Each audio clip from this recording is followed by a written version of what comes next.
ഓം ദൈവമേ കാത്തുകൊൾകങ്ങ് കൈവിടാതിങ്ങു ഞങ്ങളെ നാവികൻ നീ ഭവാബ്ദിക്കോരാവിവൻ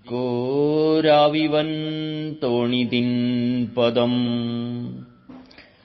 ആത്മസ്വരൂപരെ, ഗുരുദേവന്റെ ദർശനങ്ങളിലൂടെ എന്ന പരമ്പരയിൽ ഇന്നത്തെ നമ്മുടെ ചിന്താവിഷയം സത്യബോധമുള്ളവരാകുക. കുട്ടി ജനിച്ച ശേഷമല്ലേ ജാതകം നോക്കുക? മുഹൂർത്തം നോക്കി ജനിക്കാറില്ലല്ലോ.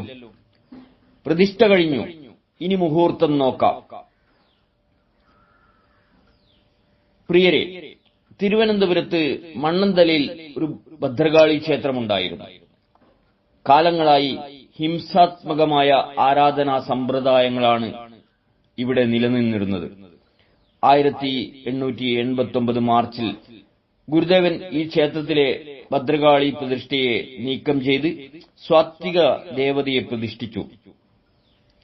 ഏതെങ്കിലും പ്രമാണങ്ങളെ ആധാരമാക്കിയോ മുഹൂർത്തം നോക്കിയോ ആയിരുന്നില്ല പ്രതിഷ്ഠ.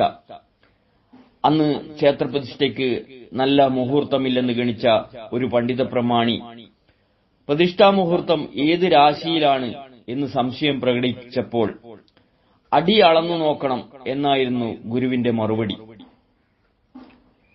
ഇതിന്റെ പൊരുൾ എന്തെന്നറിയാതെ അമ്പരന്ന് നിന്ന പണ്ഡിതന് മനസ്സിലാകത്തക്ക വിധം ഗുരു നൽകിയ വിശദീകരണമാണിത്.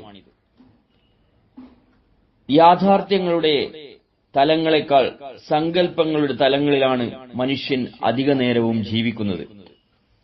സർവസങ്കല്പങ്ങളും ഇളകുമറിയുന്ന മനസ്സിൽ നിന്നും ഉണ്ടായി വരുന്നവയാണ്. ഏത് കാര്യത്തിനും മുഹൂർത്തം നോക്കുന്നവരാണ് നമുക്ക് ചുറ്റിലും അധികമുള്ളത്.